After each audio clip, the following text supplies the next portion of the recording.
Pues ya estamos en De Palabra en Palabra. Hoy jueves 20 de octubre. 20 de octubre. Apolonia, buen día. Buenos días, Neftalí. ¿Cómo te ha ido? Muy bien. Estamos a 20 de octubre, se nos va a ir el año ya. Va muy rápido este mes. Hoy siento que amaneció corriendo, Neftalí. Sí, es cierto. Ay. Pero bueno, empezaremos este programa y hablaremos de algunos libros muy interesantes. Me encontré unas joyas. Y comenzamos con un poema. ¿Qué te parece, Apolonia? Muy bien, Neftalí. Muy buen día, Itsuri. Buenos días, Neftalí. Buen día, ¿cómo te va? Bien. Aquí Me andamos. alegro. Paco, Lucero, ¿cómo les va? Buen día. Buen jueves. Hola. Bueno, comenzamos con un poema. Él ha traído un cardumen para mí. Él sabe dónde se contiene la inmensidad del mar y la deja aquí en la palma de mi mano. Contemplo el cardumen. Los peces tiemblan y prefiero no contarlos. En el pesar y la quietud nadan. Entre líneas siguen nadando. Despierta, espero que alguno abra la boca y bese el anzuelo de mi pluma hasta engancharse. He leído un poema de Itsuri Molina. Apolonia, ¿qué te parece? Yo lo reconocí, Neftalí. Inmediatamente noté que lo estabas reconociendo. Más bien, Itsuri, no lo reconociste tú. Claro que sí. No, sí. Un buen poema de Itsuri Molina. Bueno, quizás se deba a la asesoría de Apolonia. También. Neftalí, la asesoría fue tuya. Ah, bueno. Bueno. ¿Ya lo olvidaste? No, ¿cómo crees? No. Bueno, muy bien. Pues vamos a una lente paciente. ¿Qué te parece? Y leeremos otro poema de Itsuri en un ratito. ¿Qué te parece, Apolonia? Por mí está muy bien. Ya sé que a ella no le gusta mucho que leamos, pero vamos a leer, ya habíamos dicho. Muy bien, vamos a una lente paciente, Paco. Bueno, muy bien, hablaremos de Anton Chejov, un gran cuentista ruso, espléndido y dramaturgo. Nunca olvido La Gaviota, El tío Vania, unas obras deliciosas. Vamos a hablar de Anton Chejov. Lo que los escritores han dicho de la escritura y la lectura. Anton Pavlovich Chejov, conocido como Anton Chejov, nacido en Taganrog en 1860, fue un narrador y dramaturgo ruso, considerado el representante más destacado de la escuela realista en Rusia. Su obra es una de las más importantes de la dramaturgia y la narrativa de la literatura universal. El estilo de Chejov está marcado por un acendrado laconismo expresivo y por la ausencia de tramas complejas, a las que se sobreponen las atmósferas líricas que el autor crea, ayudado por los más sutiles pensamientos de sus personajes. Chejov se apartó decididamente del moralismo y la intencionalidad pedagógica propios de los literatos de su época, en una Rusia convulsa y preocupada por su destino, para apostar por un tipo de escritor carente de compromiso y pasión, plasmando una idea de la literatura que rechazaba el principio del autor como narrador omnisciente. Anton Chejov procedía de una familia de hábitos sencillos y escasos medios, cuya cabeza, el modesto mercader Pavel, era nieto de un siervo de la gleba. Acabó los estudios secundarios en Taganrog, donde permaneció solo tras la marcha de sus familiares a Moscú. Entre 1879 y 1884 cursó medicina en la Universidad de la capital, pero más interesado en la literatura que en la ciencia médica desde hacía algunos años, pospuso esta a aquella, y pronto difundió su nombre a través de varias narraciones humorísticas reunidas en un libro titulado Cuentos de varios colores en el año de 1886. Dentro de su diversidad, efectivamente Chejov resultó uniforme en cuanto a los aspectos artístico y espiritual, como lo afirmó el de la existencia. Se mostró a la vez extraordinariamente simple y complejo, y pese a no juzgarse pesimista, puso de relieve los pliegues más tristes y ocultos de la naturaleza humana. Fue precisamente porque, según dijo él mismo, amó la vida.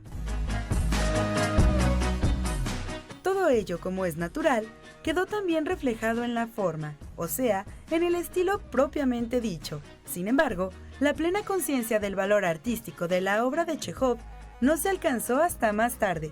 Sea como fuere, cabe recordar la admiración que hacia ella experimentaron León Tolstoy y Máximo Gorki, y la influencia ejercida por Chejov, ya fuera de Rusia, en Catherine Mansfield y otros autores de distintas lenguas. Anton Chejov murió en Baden-Württemberg, Baden, el 15 de julio de 1904.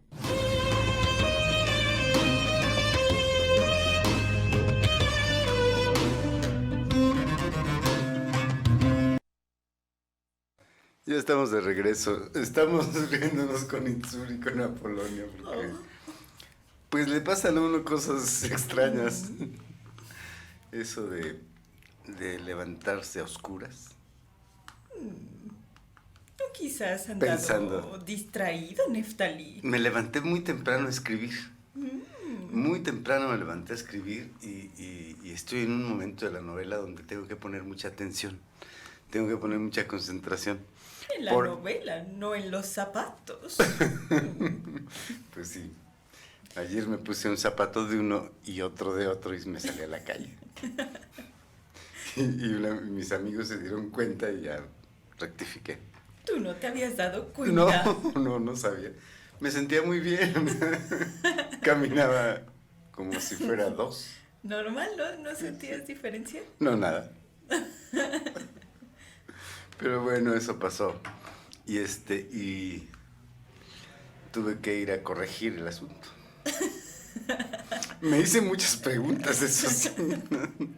Sobre mí, sobre la memoria, sobre lo distraído que soy, sobre qué sucede, por qué tenemos que tener un zapato igual, zapatos iguales. ¿Por qué? ¿No? En fin, buenas preguntas que me llegué a hacer. Vaya. Pero la pasé muy bien riéndome todo el día porque no puedo entenderlo.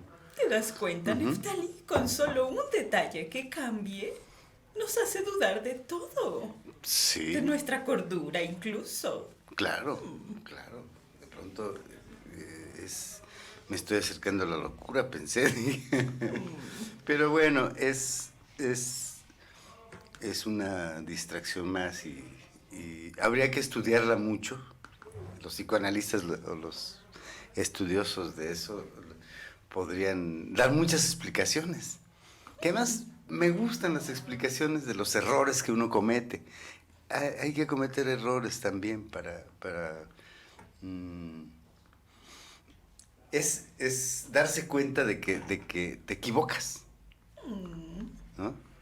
Por supuesto. Y vivimos un momento donde parece que la gente no se equivoca, parece que tiene la razón y lo que es peor, lo cree.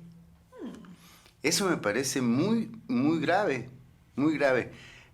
Veamos, este país está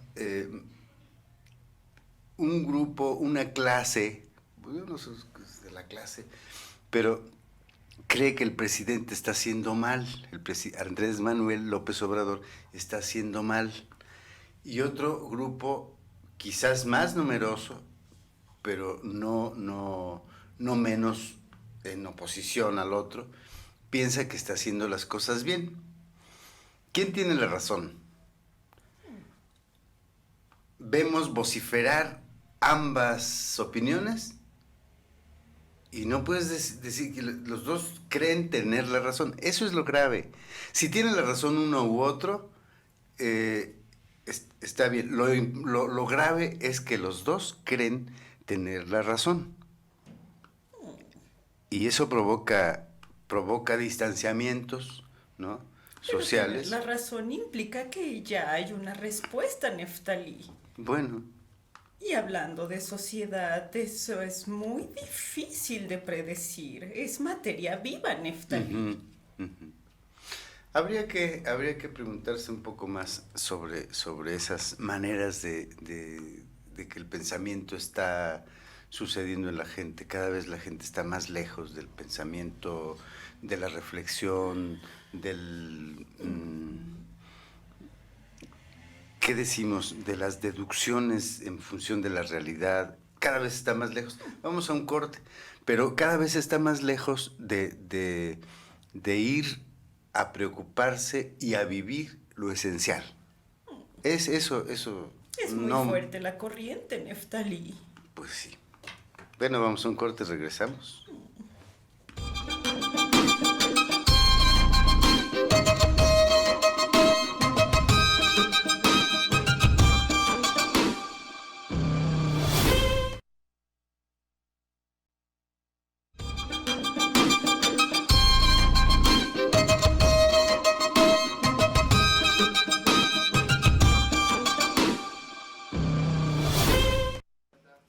Ya estamos de regreso. Ahora vamos a hablar de algunos libros, Apolonia, ¿qué te parece? Bien, Neftalí. Mira, déjenme decirles que quiero hablar de estos dos libros que me gustan mucho. Bueno, no se detienen, ahí está. Pero hay uno que ya tiene tiempo que leo, que por fin ya está terminado, que se llama La tienda de las palabras, de Jesús Marchamalo. Me pareció una muy buena novela, además con una historia emocionante, ¿no?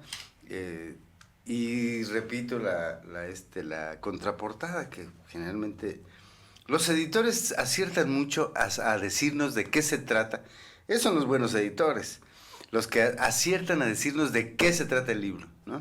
Entonces, la contraportada no podría ser menos buena. Dice: a quienes les gusta leer o jugar con las palabras, o bien sorprenderse con ellas, a quienes quizá alguna vez se asustaron con términos como palíndromo, gitanjáfora, hipérbatón, acróstico, anagrama, perífrasis o eufemismo, se les brinda ahora la oportunidad con la tienda de las palabras de entender sus significados, para que quede de una vez para siempre aclarados. Por medio de juegos con letras y palabras, de citas y de autores conocidos y de una trama llena de suspenso, ¿no? Suspense, el protagonista de esta novela se verá envuelto en una conspiración encaminada a hacer desaparecer las palabras más apreciadas e insustituibles, que llevará al lector a un mundo lleno de sorpresas, donde las palabras se convierten en piezas de un juego interminable. Es padrísimo, porque este hombre descubre una tienda de palabras y va y con su novia empiezan a decir: ¿cómo una tienda de palabras? Y entonces descubre que tiene un sótano, que tiene tal, y que el hombre sabe mucho de palabras, el tendero, digamos, ¿no? Y se empieza a ser amigo, pero desde el principio le ha tirado un anzuelo para que venga a la tienda y tal. Y se va tejiendo una historia muy buena, donde hay una conspiración, es un poco policíaca, tiene esa idea policíaca, pero muy buena. Aprendes muchas cosas que desconocías. Como de pronto este hombre clasifica las palabras y hay palabras por su naturaleza o la reunión de algunas palabras construyen palabras nuevas, construyen significados diversísimos, multisemánticos, en fin, yo disfruté mucho esta novela, La tienda de las palabras, de Jesús Marchamalo, y que no la quería acabar, no la quería acabar, me quedó así como cierta emoción y gusto por una novela que habla de las palabras, ¿no? Una tienda de palabras. ¿Quién vende palabras? ¿Y cuántas vendía, Neftalí? ¿Le iba bien? Pues sí. Sí le iba bien. ¿A ti te gustaría poner una tienda de palabras? Pues podemos asociarnos. podemos asociarnos tú y yo, Apolonia, ponemos una tienda de palabras y vendemos las palabras más extrañas, las más misteriosas, y, sobre todo, como ocurre en esa novela, inventamos palabras e inventamos significados. O sea, me doy cuenta el mundo entero que puede haber en las palabras. Pero y también con las las palabras. más simples y las más puras. Sí, sí, sí. Oh, me gusta la idea, Neftalí. Y podemos saber de dónde vienen, como tú has observado mucho de dónde vienen, cuáles son sus raíces, cuándo se dijeron por primera vez, por ejemplo, investigar, buscar, suponer, imaginar y finalmente inventar una historia de una palabra. Qué padre sería eso, ¿no? Me agrada, sí. ¿No? Es decir, y vemos de dónde vienen ciertas palabras, de las expresiones más humanas, con mayor necesidad para expresar algo. Me gustó mucho la novela, sin duda. Y fíjate que se me pierde el libro, pero lo reencuentro. Y sigo leyendo muy despacio, de El hombre es un gran faisán en el mundo. Tengo todo el año leyendo capítulo por capítulo, despacio, y después lo dejo por ahí, no me acuerdo, y después lo levanto y vuelvo a leer. Y anoche estuve leyendo un capítulo de este libro. ¡Qué cosa, Polonia! ¿Te he hablado de Herta Müller?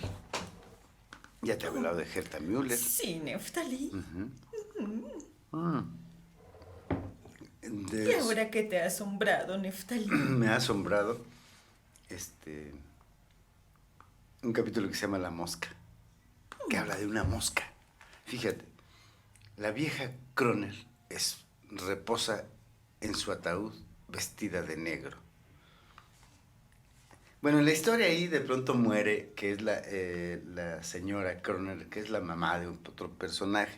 Todos los personajes se van interrelacionando. La vieja Kroner reposa en su ataúd vestida de negro.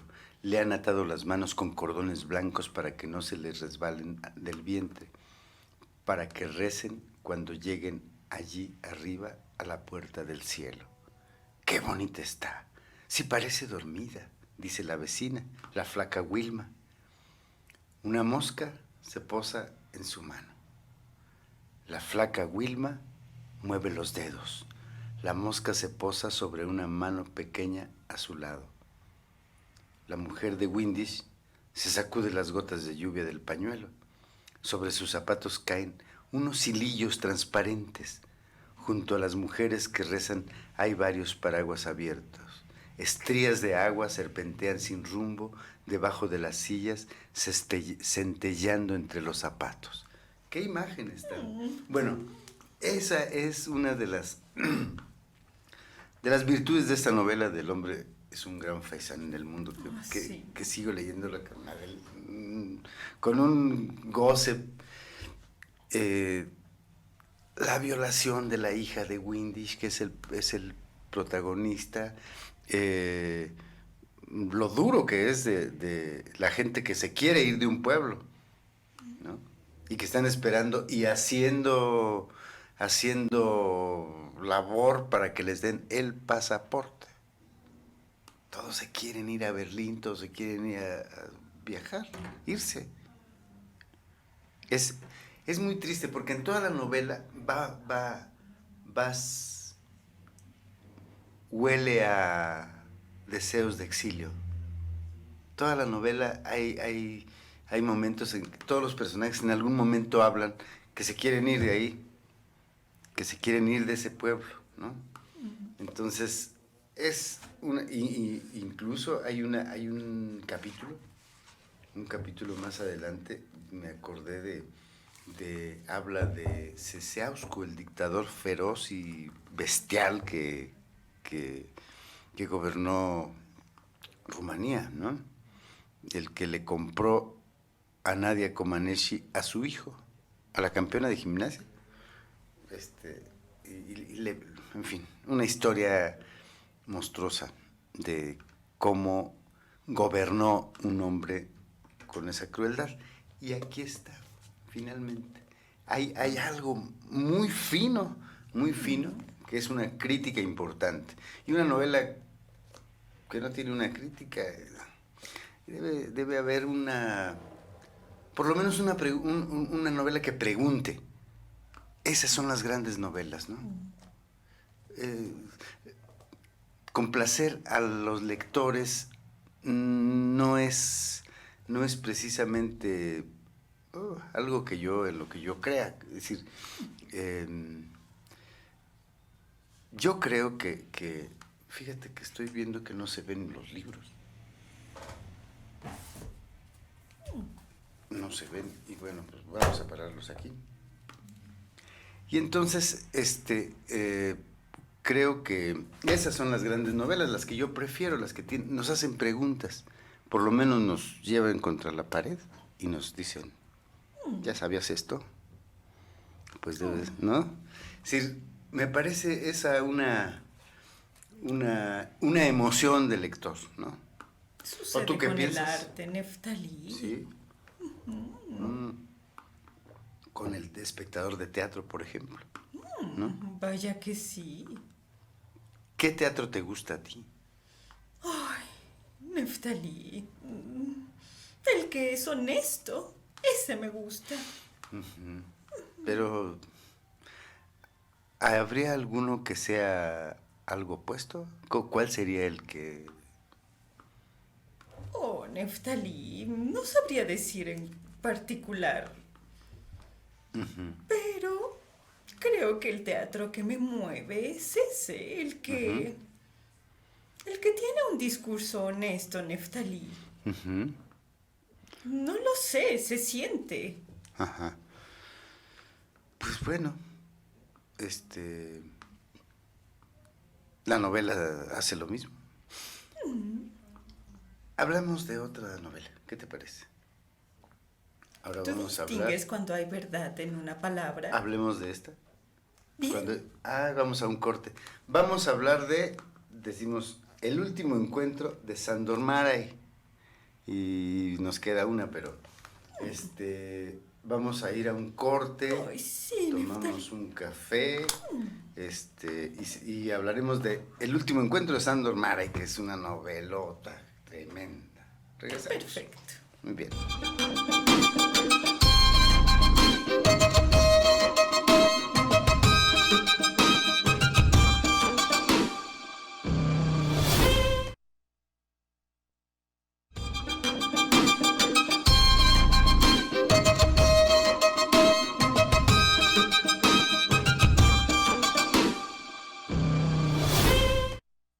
Ya estamos de regreso. Hablamos de Sándor Márai, un autor que me gusta mucho. Fíjate, Apolonia, ya te he hablado de Sándor Márai, ¿verdad? No lo recuerdo, Neftalí. Bueno. Tú tienes una memoria como la mía. Yo creo que un día te vas a poner un ala de una y otra de otra. Es muy probable, Neftalí. El último encuentro es una novela que cuenta la historia de dos amigos. A mí me emociona mucho. Fíjate que la leí digital. Y entonces me desesperé mucho. Era de los primeros libros que leía digitales.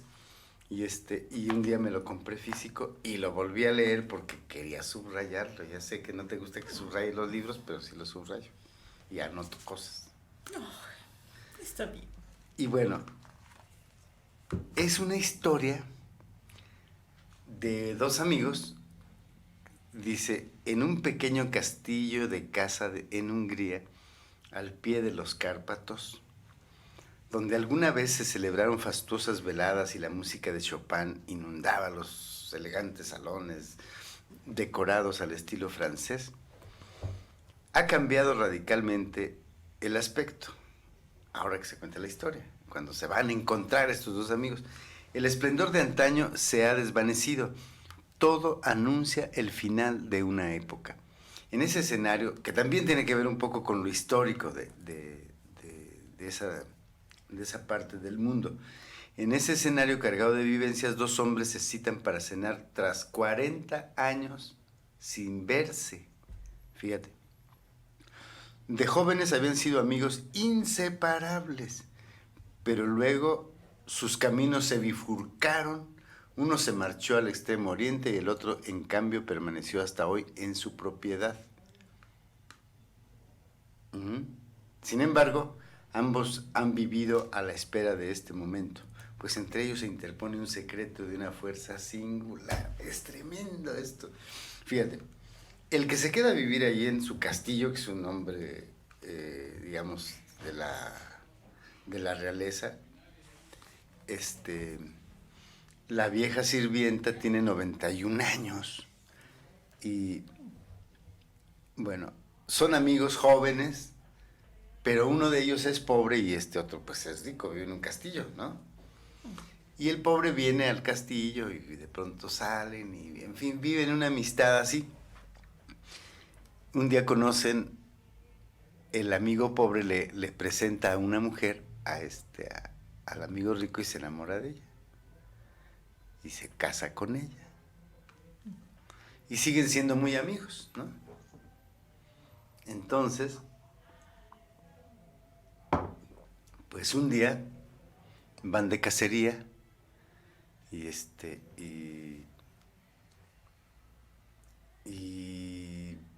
un ciervo y ambos están apuntándole al ciervo y el hombre rico, que finalmente se llama Conrad, me parece, voltea y ve que le está apuntando a su amigo, le está apuntando a él. Lo descubre y el amigo huye, se va. Y el otro se queda, ¿por qué me estaba apuntando a mí? Y entonces, pues se va desconcertadísimo. Un amigo que él quería muchísimo, que adoraba. Apuntándole. Y entonces baja el arma y huye. Lo siguiente es que desde ese día, desde esa separación que tienen en el bosque, no lo vuelve a ver, nunca, en los siguientes 40 años. Y entonces a los 40 años, este hombre, desde su castillo, cita al otro, y se encuentran y hablan. Esa es la novela. Entonces, no sé si contarte o contarle a quienes nos ven, Hasta ahí está bien. cuál es el asunto, pero es un asunto muy grave, muy vaya grave. que sí. Que es una traición. En fin. Pero hay que leer El último encuentro. Es una novela espléndida, además te atrapa, es corta y es de una sabiduría tremenda, porque esa fue mi desesperación, que quería subrayar cosas que dice, ¿no? Conrad se llama uno de ellos, y el hombre que se ha quedado ahí a vivir, habla y le dice cosas y el otro tiene poco que hablar y le dice, pues ya no importa nada, estamos viejos, no importa nada, pero debía decírtelo. Es decir, eres un poco la idea de esa sed que de pronto un hombre tiene por decirle la verdad a aquel al que necesita decírsela. Eso me parece interesantísimo y muy bien logrado por Sándor Márai. Sándor Márai, bueno, ya sabemos, ya hemos dicho, él nació en 1900 en Kasa, una pequeña ciudad húngara que hoy pertenece a Eslovaquia. Pasó un periodo de exilio voluntario en Europa durante el régimen de Horthy en los años 20, hasta que abandonó definitivamente su país en 1948 con la llegada del régimen comunista y emigró a Estados Unidos. La subsiguiente prohibición de su obra en Hungría hizo caer en el olvido a quien en ese momento estaba considerado uno de los escritores más importantes de Hungría, desaparecieron su obra, nadie lo conocía, nadie había leído sus novelas que ya había publicado, y se vino a San Diego, en California, y era un señor que daba clases de literatura, nadie sabía que escribía, y en 1990 se suicida después de que ha muerto su esposa, su hijo, queda solo, y va a la policía. Eso ya lo he contado aquí en el programa, pero está en sus diarios. Sus diarios son durísimos, pero muy sabios, muy sabios. Yo creo que eso es lo que la gente debe leer, cosas duras que le hagan temblar, ¿no? Los diarios de Sándor Márai a mí me estremecieron. Y un día va a la policía, va a comprar un arma. En Estados Unidos todo el mundo puede comprar un arma, es el colmo. Todo el mundo puede tener una pistola, llevarla en el bolsillo y matar a otro, ¿no? O sea, para eso son las pistolas, ¿no? La violencia totalmente orgánica en la sociedad norteamericana. Eso es terrible. Bueno, Sándor Márai va a comprar una pistola, regresa y va a la policía a que lo enseñen a disparar, porque la policía tiene ese servicio, enseña a los ciudadanos a usar las armas. Vaya. Pues el país más bélico del mundo, ¿no? Y bueno, y que ha mediatizado y ha satanizado la paz, ¿no? En fin, entonces Sándor Márai aprende a disparar y a sus 90 años se suicida. Y entonces, a partir de entonces, viene el gran... Él escribió en húngaro siempre. Y entonces se empieza a publicar su obra y por lo menos hay varias obras maestras de Márai. Esta es una de ellas. Hay otra de esta misma época en que escribió, que se llama La mujer justa. Fíjate que no la terminé. No la terminé porque no pude. ¿Por qué, Neftalí? Me estremeció mucho. Hubo momentos en que decía, esto no me interesa. No. ¿Te ha pasado con una novela? Como a mí me pasó con el Museo de la Inocencia, lo he contado muchísimas veces, que hubo un momento en que lo aventé. El libro ya no quiero más saber. Ya no puede ser tan tonto este hombre. En fin, ¿no? Y me enojé. ¿Que te pase eso con los libros? Sí, me pasa. Me enojo mucho a veces con los personajes. ¿Cómo puedes decir eso? ¿Cómo te simbra un personaje? Sí, eso me pasa mucho, pero bueno. ¡Qué maravilla! Pero bueno, Sándor Márai tiene, bueno, la herencia de Esther. Hace poco con Oscar Millán, mi amigo Oscar Millán me enseñó un libro que no conocía, que se llama, bueno, no recuerdo el nombre. La próxima semana voy a dar ese nombre. Le voy a pedir a Oscar que me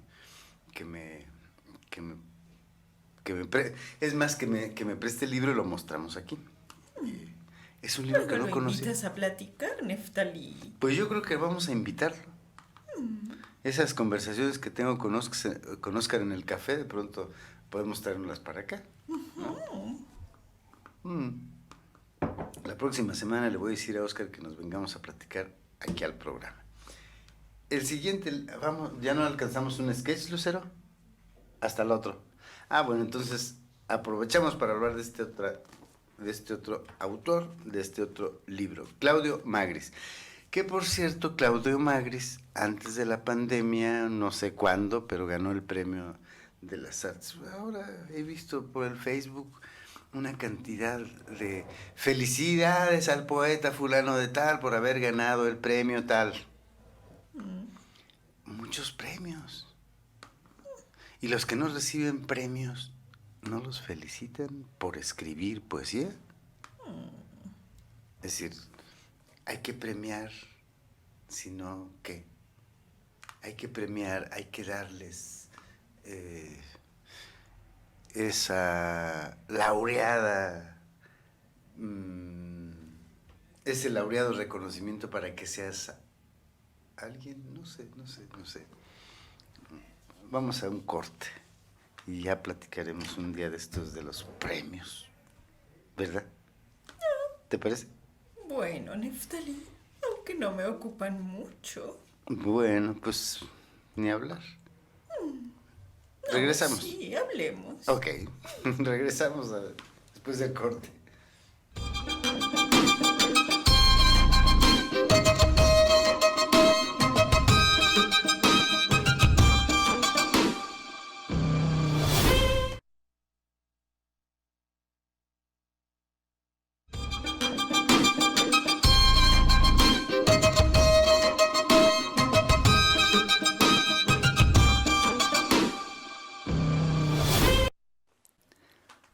Tengo un retraso de escritura.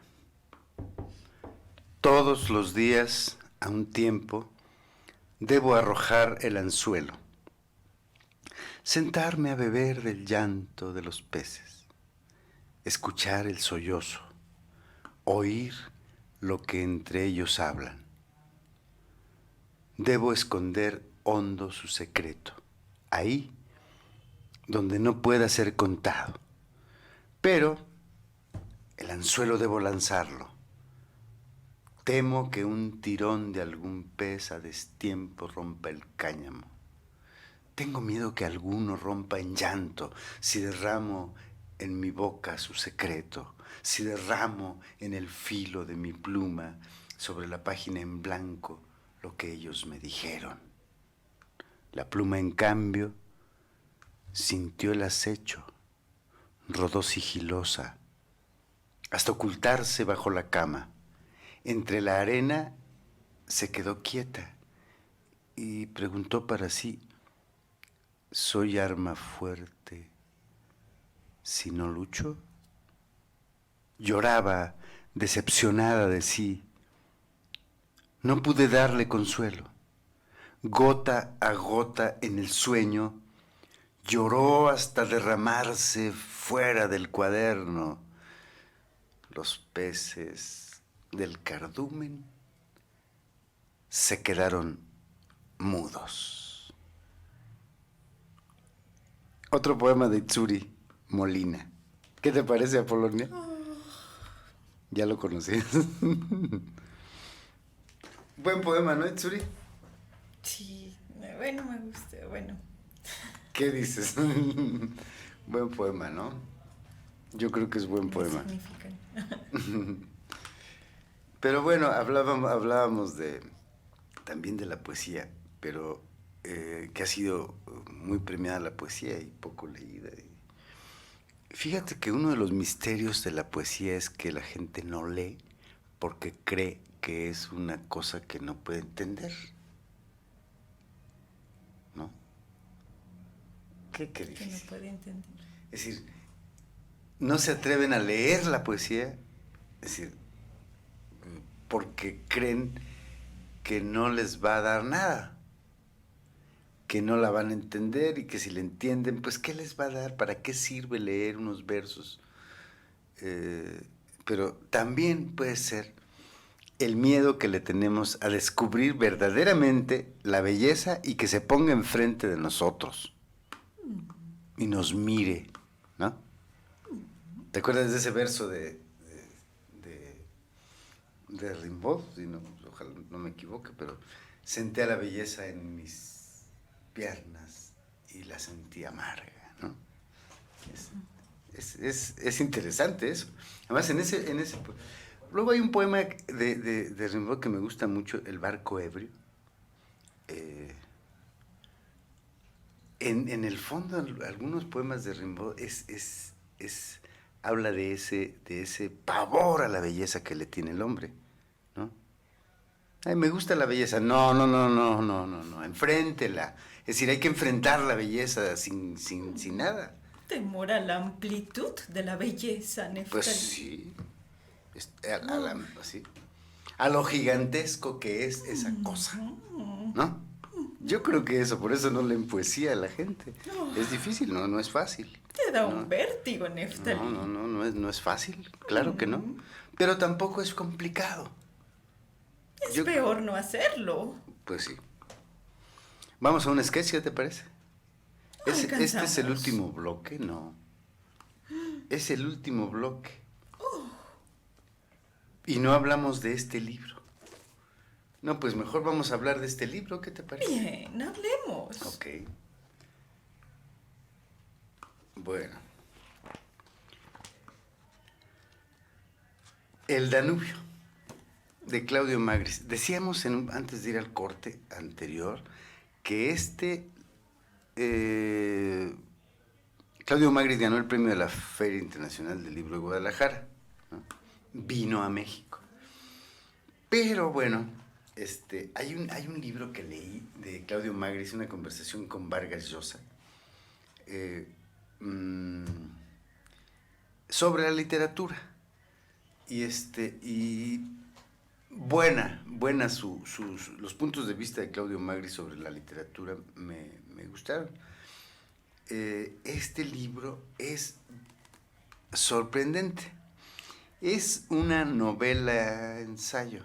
Dice aquí que camina a caballo entre la novela y el ensayo. Y eso es muy, muy, muy curioso porque hablamos de Annie Ernaux, la nueva premio Nobel, que escribía su vida novelando, ¿no? Entonces ella decía que ella no era novelista. Bueno, Claudio Magris hace como ensayo. Pero este libro, leeré una parte de la contraportada.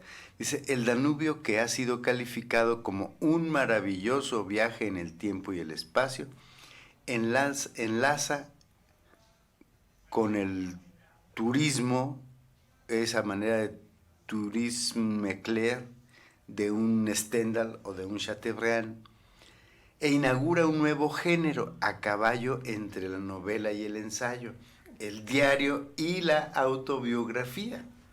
Oh. Bueno, ahorita te daré lo que pienso. La historia cultural y el libro de viajes. Fíjate todo lo que es esta novela. Yo digo novela. Ensayo, novela, diario, autobiografía, historia cultural y libro de viajes. Porque aquí se recorre desde dónde viene la raíz del Danubio, del río. Y bueno, en ese viaje se van contando historias, se va reflexionando sobre las cosas. Y bueno, dice, en palabras de su autor, el libro es una especie de novela sumergida. Dice Magris, escribo sobre la civilización danubiana, pero también del ojo que la contempla. Es decir, ¿qué importancia tiene un río para la historia de los hombres? De los hombres que viven en su entorno, que viven del río, que el río es parte de su vida. Es decir, no es poca cosa eso. Entonces dice, y fue redactado, dice Magris, con la sensación de escribir mi propia autobiografía. Paisajes, pasiones, encuentros, reflexiones. El Danubio es el relato de un viaje sentimental. Dice, a la manera de Stern, en el que el narrador recorre el viejo río desde sus fuentes hasta el Mar Negro, atravesando Alemania, Austria, Hungría, Checoslovaquia, Yugoslavia, Rumanía, Bulgaria, mientras recorre la propia vida y las estaciones de una cultura contemporánea, sus certezas, sus esperanzas, sus inquietudes, ¿no? Es mucho esta novela. Yo me tardé en leerla, fíjate, porque iba a buscar. Habla de cosas muy familiares para quienes hemos leído literatura, por supuesto. Seguramente hay una reunión de arquitectos aquí en todo esto, ¿no? En fin, creo que es una verdadera joya lo que ha escrito Claudio Magris. A mí me gustó muchísimo esta novela, me tardé 8 meses en leerla, y fíjate que curioso, no anoté mucho porque iba anotando afuera, porque es muy atractivo ver que de pronto dice, por ejemplo, aquí, ¿no? No tolera Kafka escribe Giuliano Viaoni, se convierte constantemente en un gran escritor de la literatura menor y oprimida, consagrada, tal, da una opinión. Y entonces fui a buscar quién era Giuliano Viaoni. Y menciona autores muy interesantes de ensayos, y bueno, por eso me tardé mucho, porque creo que hay que investigar un poco más,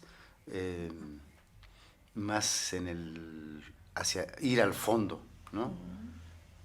Y creo que vale la pena, vale la pena leer una novela como eso. No hay que tenerle miedo a querer saber más.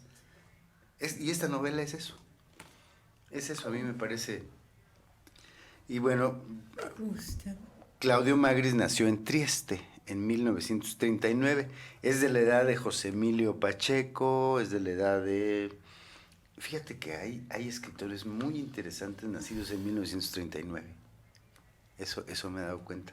Voy a hacer una lista de los escritores que nacieron en el año que nació Pacheco, y hay varios grandes escritores. Uno de los intelectuales mayores de nuestro tiempo es catedrático de literatura germánica en la Universidad de Trieste. Anagrama ha publicado El Danubio, Otro mar, Conjeturas sobre un sable, Microcosmos. Neftalí, Ya tenemos nos vamos. que despedirnos. Ya nos vamos. Bueno, recibió el premio Phil de Guadalajara, ya supe en cuándo, en el 2014. Pues nos vamos y nos vamos. Muchas gracias, Lucero, muchas gracias, Paco. Apolonia, muy bien. Nos despedimos con un poema. Itsuri Molina, muchas gracias. Y muchas gracias por permitirme leer tus poemas. Huele de noche. Llega la noche oscura en punto. El cuaderno florece su blancura entre mis manos. Yo dibujo el aroma de un recuerdo. Al acariciar el poema en flor, con el filo de la pluma, despierta el hambre de la oscuridad hambrienta. Afuera ya han cerrado las puertas porque los malos momentos entran por ahí cuando nadie los ve. La gente asegura los cerrojos con el mismo temor que les rezan a sus santos. Cuando abren a la luz de la noche sus heridas, las casas que aún se encuentran encendidas desprenden a una puerta cerrada un aroma fétido. Llantos, golpes, disparos, ladridos se sumergen en la calidez de las sábanas limpias, no se van. Solo se envuelven en un recuerdo que apenas está despertando. Pues recuerden, amigos, que los recuerdos también pueden ser nuevos y renovarse en el corazón de aquel al que volvieron para hacerlo florecer. Yo soy Neftalí Coria. Hasta la próxima.